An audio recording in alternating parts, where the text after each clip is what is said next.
Good afternoon. Arne, I know obviously last night you said that you hadn't spoken to Richard Hughes or any of the ownership group last night, but have you been able to since, and if so, what have those conversations been like? Has the support that you spoke about last night been reiterated to you? Yeah, we've had the same conversations as we've had since I'm here. And as I'm not sure if I said it last night, but we fight on and we try to improve.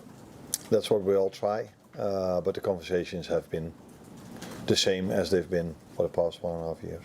For you at the moment, is there an anger, or maybe that's too strong, is there a frustration or a feeling of being let down by your players at the moment who aren't necessarily reaching the standards that we've come to expect from them? No, not at all. Although I do agree with you that our standards, and with our I mean the team, have not been of the standards that we are used to and that we want. So we think we can play better than we do. But last season, when we did really well, there was a lot of focus on certain individuals, and I always said it should be about the team, and the team makes the individuals look very good. And if the opposite is happening, we should also look at the team and not at the individuals. So that's where it's about for me. But you also said that you have to look at yourself. What can you do different, if anything? Nah, that's not so easy to say what can I do different, but it's quite normal if you win or lose or draw that you reflect on a game. Which decisions have you made? What have you done during the week? All kind of usual things managers do if they win or lose. But maybe you do it a little bit more if you lose. You try to find the answer to what is needed to win a game of football, and yeah, in the end it's about doing what this club is about, is keep fighting, and no matter how difficult it is, we have to fight together. But it would also be nice if we would reward ourselves in the moments we play well, because yeah, people are very focused and correctly about the parts we don't play well, but there are definitely large parts of the games where we do play well and where we do create a lot of chances, and we tend to forget to reward ourselves in those moments, and every small mistake or small error immediately leads to us conceding a goal, and that is a very bad cocktail to have. It kind of follows on to my final question, is how pressurised a situation is this then for you as a group, for you personally, and how inhibiting can that pressure be?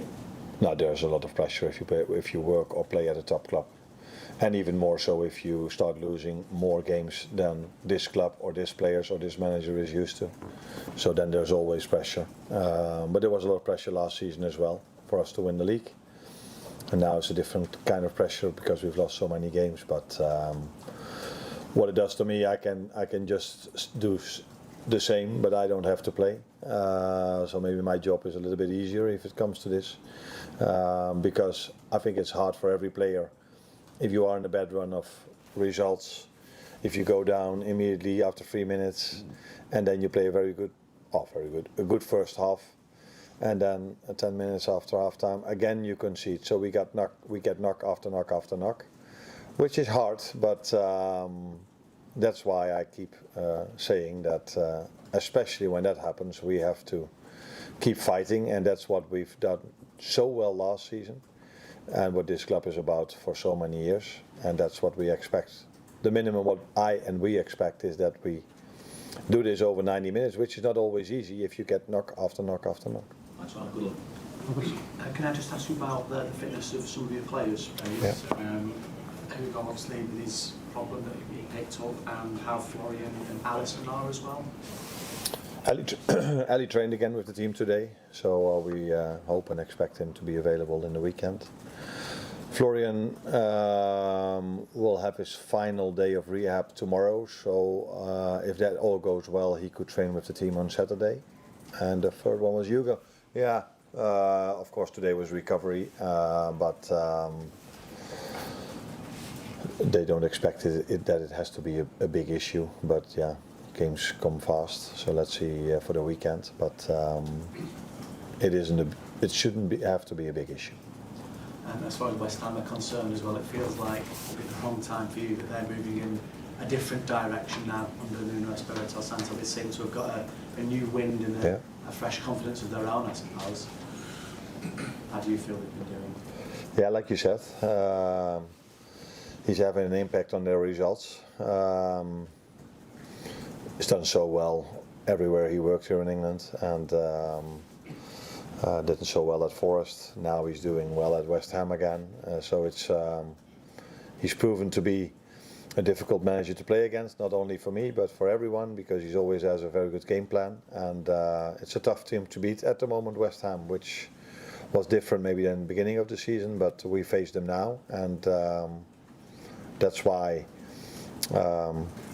we definitely need to be ready for a challenge, because that's what they will give us, because they know, of course, after our recent run of results, that that's probably different for them to play against us now than it was 3 or 4 months ago. Looking at the XG stats for the last 3 games, Liverpool's is 6.59 and your opponent's 5.39 combined. I just wonder what would you take from that? Frustration. XG don't always tell you the right story, because I think it's also important when do you get those chances. So and after you concede, you tend to be more open than when you're 1 or 2-0 up. I think when we were 1-0 up against Real Madrid and 2-0 against Villa, we hardly conceded a chance, and that has happened in many more of our games when we were leading. But yeah, when you chase the game, you concede normally more. But I think a large part of this XG that we create is in the first part of the game as well, and that's why one of the players said today, and I just used that quote, we don't reward ourselves for good phases of the game or good parts of the game, and this is probably what is best shown in our XG created, because it's ridiculous, because normally you score more than your XG. The amount of times you see a team scoring 3 or 4 goals from from a low XG value, and then if you see our XG yesterday evening, but yeah, I didn't need XG to know that we missed a lot of chances. Mm-hmm. And Curtis Jones gave quite a passionate interview after the game last night. I just wondered what you thought of what he said, and that kind of passion, that anger, that frustration. How does it feel when you hear your players speaking like that? Then you assume that I heard what he said, and that is what I didn't. So after the game, I have to do 120 interviews. He said that he was past being angry and spoke about wanting to be a dog and tackle out there, do some of those kind of things as well. Really good if you bring it to the game, and I think this is what the players at least tried to do yesterday. All the data in terms of running data were very high. They had a lot of personal bests, so they tried yesterday a lot, but it didn't lead to anything in terms of result. And I think this is what he is saying. If we can bring this as a team to the game, this is where is the minimum I expect, and the minimum defense expect from us, that we fight. And this is, I use the word fight, he uses probably some other words, but I think we're on the same page when it comes to how we want to get out of this situation. Carl at the back. Just wondering how you go about restoring damaged confidence, because I assume that's something obviously you can't train that into them. But is there anything you can do to try and help them, because it's obviously morale is so low on the pitch at times? That last thing I think should be said extra at times, because I don't see it being low when we start the game. I didn't even saw it low after we conceded the 1-0 yesterday. But after the 3rd, the 4th or the 5th knock, then after the 3-1, I also saw a very difficult 5 to 10 minutes. But before that, even when we conceded the 2-1, again had a disappointment.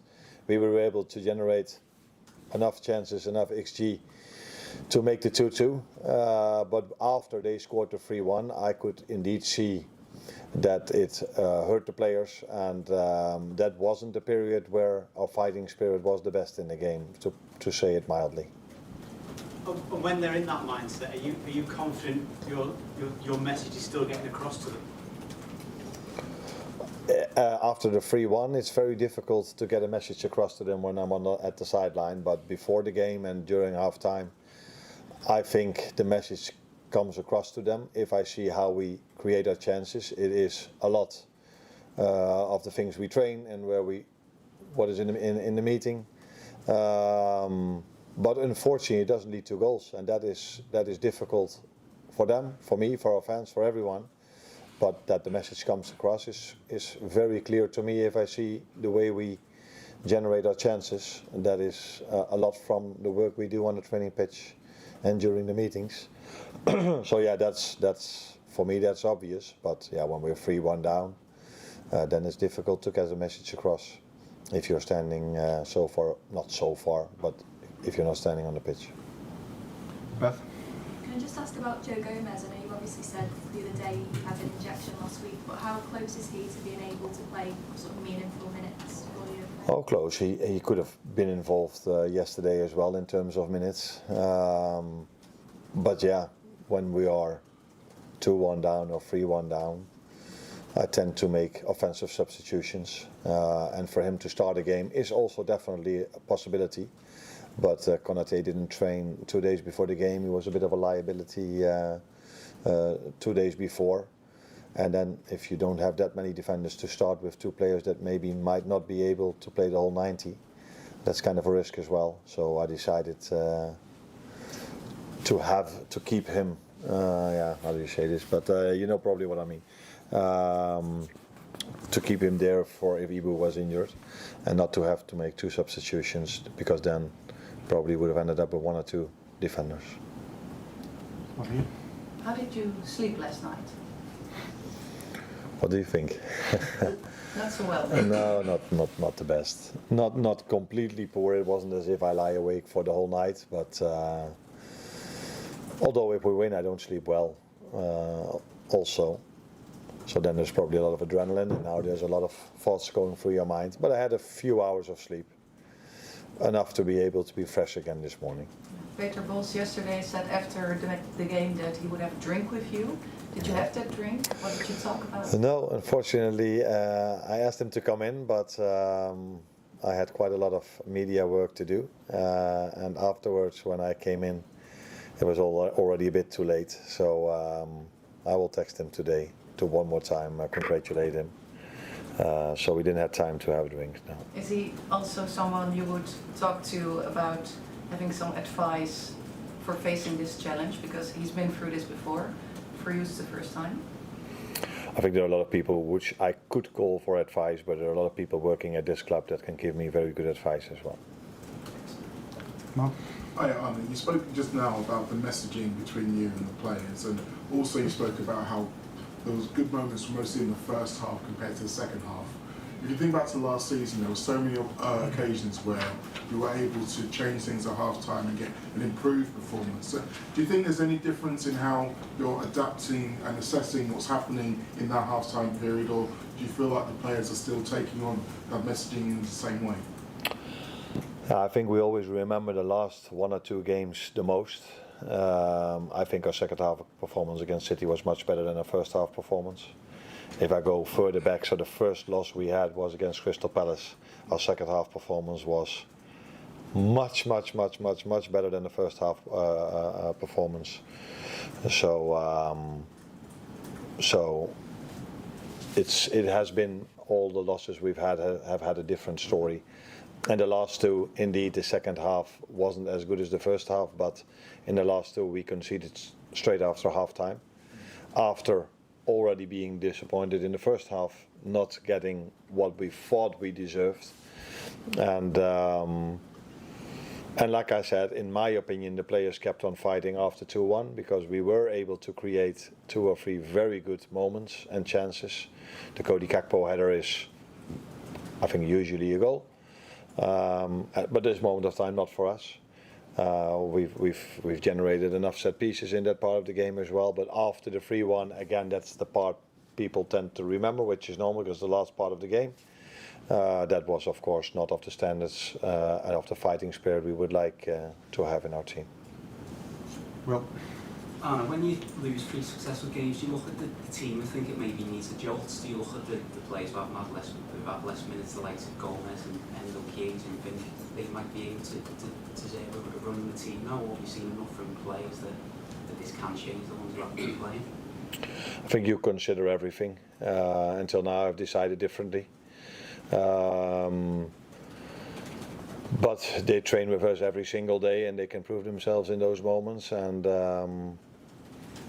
yeah, it's always a balance between, if you don't change, people think you should change more, and I think there was a period of this season where we lost and I made a few changes where people complained about the fact that I made a few changes too much, and there was never any time the same team.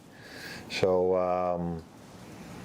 of course I consider, but I cannot tell you what the end product of that consideration is for Sunday yet. Thank you. There you go. Next up. Thanks, Arne. You're welcome. Take care. Thanks, Arne.